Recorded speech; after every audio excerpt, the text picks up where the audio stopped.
ఎటువంటి కంటి సమస్యకైనా 100% ఆయుర్వేద పరిష్కారం సంజీవన్ నేత్రాలయ.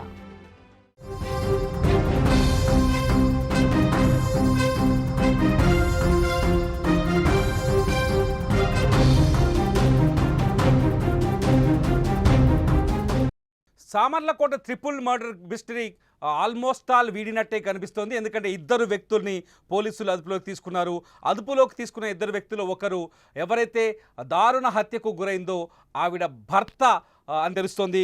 అట్లాగే అంటే సొంత అంటే ఎవరైతే ఆ ప్రసాద్ ఉన్నాడో ఆ ప్రసాద్నే అదుపులోకి తీసుకున్నట్టుగా మనకు సమాచారం అందుతుంది. ప్రసాద్తో పాటు మరొక వ్యక్తిని కూడా అదుపులోకి తీసుకొని విచారిస్తున్నట్టుగా సమాచారం అందుతుంది. దారుణ హత్యకు నిన్న మాధురి అనే మహిళ, ఆమె ఇద్దరు పిల్లలు ప్రిన్సీ అండ్ నిస్సి అండ్ ఇద్దరు పిల్లల్ని అత్యంత దారుణంగా గుర్తు తెలియని వ్యక్తులు చంపేశారు.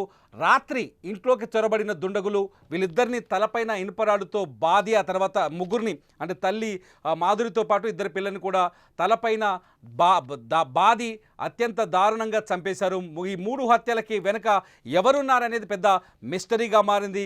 మొదట భర్త ప్రసాదే ఈ హత్య చేసుంటాడని కొంత భావించారు. ఈ నేపథ్యంలో పోలీసులు ఆయన్ని అదుపులోకి తీసుకొని విచారిస్తున్నట్టు తెలుస్తోంది. ప్రసాద్తో పాటు ఆమె భర్తతో పాటు మరో వ్యక్తిని కూడా అదుపులోకి తీసుకున్నట్టు తెలుస్తోంది. ఆ వ్యక్తికి వీళ్ళకి ఏమైనా వైరం ఉందా లేకపోతే ఇంకేదైనా సంబంధం ఉందా అనే కోణంలో విచారణ జరుగుతుంది. పోలీసులు ఆల్మోస్ట్ ఆల్ 90% ఈ కేసుని ఛేదించినట్టుగా తెలుస్తుంది. ఈ కేసుకు సంబంధించిన పూర్తి వివరాలని మా కాకినాడ ప్రతినిధి అనుశ్రీని అడిగి తెలుసుకుందాం. అనుశ్రీ, అసలు ఈ కేసులో విచారణ ఎంతవరకు వచ్చింది? మాధురి హత్య కేసులో, మాధురి ఇద్దరు పిల్ల హత్య కేసులో అసలు ఏం జరుగుతుంది అనుశ్రీ?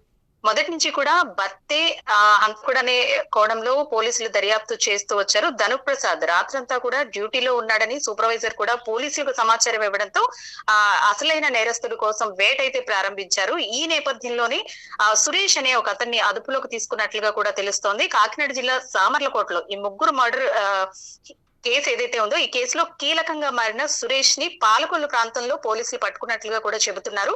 అయితే దీనికి సంబంధించి ఏ సమాచారం కూడా పోలీసులు మీడియా ముందు అయితే ఇప్పటి వరకు ఇవ్వకపోవడం కూడా గమనార్హం. నిన్న అర్ధరాత్రి ఏదైతే 2-3 గంటల ప్రాంతంలో సీసీటీవీ ఫుటేజ్ ప్రకారం ఇంటి వెనక వైపు నుంచి ఎవరో వెళుతున్నట్లుగా కూడా గుర్తించారు. ఆ సీసీటీవీ ఫుటేజ్ ఆధారంగానే సురేష్ ని అదుపులోకి తీసుకున్నట్లుగా చెబుతున్నారు. నిన్నటి నుంచి కూడా సురేష్ పోలీసుల కస్టడీలో ఉన్నాడు. సురేషే అసలైన హంతకుడు, అంటే ఇది ఒక రకంగా వివాహేతర సంబంధమే దీనికి కారణంగా కూడా పలువురు చెబుతున్న నేపథ్యంలో మనం చూసుకోవచ్చు. అంటే సురేష్ కూడా లారీ డ్రైవర్ గానే పనిచేస్తూ ఉన్నాడంటూ కూడా పోలీసులు చెబుతున్నారు. ఈ భర్త ఎవరైతే ఉన్నారో భర్తకి మొదటి నుంచి పోలీసులు భర్త ధనుప్రసాద్ చుట్టూ కొంత కేసు తిరిగింది, అతన్ని అదుపులోకి తీసుకున్నారు. అతను రికార్డ్స్ లోకి వెళ్తే ఏం కనిపించింది? అతను అంటే డ్యూటీలో ఉన్నాడా, ఇంటికి వచ్చిన సందర్భాలు ఏమైనా కనిపిస్తున్నాయా?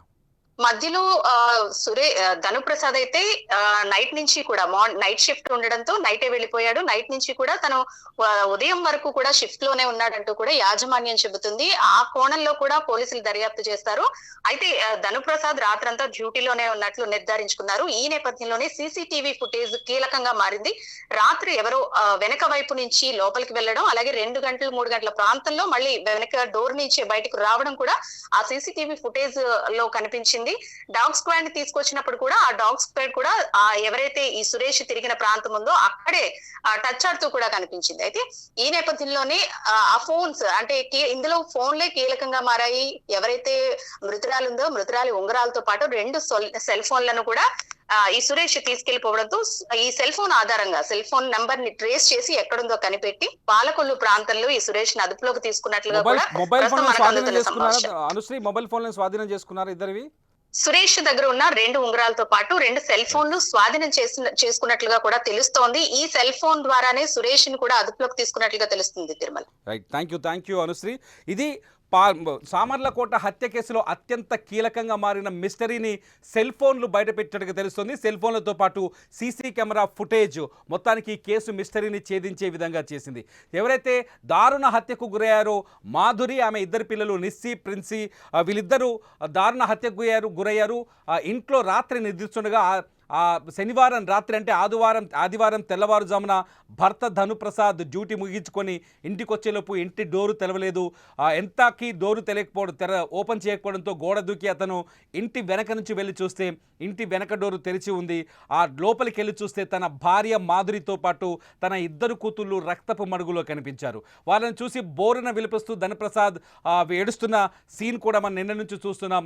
అయితే మొదట ధనుప్రసాద్ ఇంట్లో లేకపోవడం, నైట్ డ్యూటీలో ఉండటంతో మొదట ధనుప్రసాదే తన భార్య ఇద్దరు పిల్లల్ని చంపేసి ఉంటాడని కొంత అనుమానాలు వ్యక్తమయ్యాయి. అయితే అతని రికార్డులు, అతను ఉద్యోగం చేసే చోట, డ్రైవర్గా పనిచేసే చోట అతని రికార్డుల్ని పరిశీలిస్తే అతను పనిలోనే ఉన్నాడని, తెల్లవారుజాము వరకు పనిలోనే ఉన్నాడు, మధ్యలో బ్రేక్ కూడా తీసుకోలేదని తేలిపోయింది.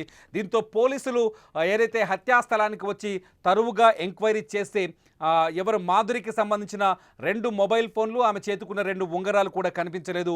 ఆ ఫోన్ల సిగ్నల్ ఆధారంగా ఎంక్వైరీ చేస్తే పాలకొల్లు దగ్గర సురేష్ అనే వ్యక్తిని అదుపులోకి తీసుకున్నట్టుగా పోలీసులు అనధికారిక సమాచారం అందిస్తున్నారు. ఆ సురేష్ అనే వ్యక్తికి మాధురికి మధ్య వివాహేతర సంబంధం ఏమైనా ఉందా అనే కోణంలో కూడా ఈ విచారణ జరుగుతున్నట్టు తెలుస్తుంది. మాధురి సురేష్ కూడా ధనుప్రసాద్ మాదిరిగానే ఒక లారీ డ్రైవర్. దీంతో అనుమానాలు మరింత ఎక్కువయ్యాయి. మొత్తానికి పోలీసులు ఆల్మోస్ట్ ఆల్ 90% కేసు మిస్టరీని ఛేదించే కేసు విచారణ ముగించినట్టుగా తెలుస్తోంది. మిస్టరీ అతి కొద్ది సమయంలోనే ఈ మిస్టరీ పూర్తిగా వీడే అవకాశం కనిపిస్తుంది. మొత్తానికైతే హంతకుడైతే పోలీసుల అదుపులో ఉన్నాడు. వీళ్ళని హత్య చేయడానికి కారణాలను కూడా పోలీసులు కనిపెట్టినట్టుగా తెలుస్తోంది. అయితే ఎందుకు అన్యాయంగా పసిబిడ్డలు ఇద్దరిని చంపాడనేది అతిపెద్ద ప్రశ్నగా మారుతోంది. ఆ ఇద్దరు చిన్నారులు, పాపం ఒక అమ్మాయి 6 ఏళ్ళుంది, ఒక అమ్మాయి 8 ఏళ్ళుంది. ఆ ఇద్దరు అమ్మాయిల్ని అత్యంత దారుణంగా హత్య చేయడం చూస్తే నిజంగా స్థానికులైతే కన్నీళ్లు పెట్టుకుంటున్నారు.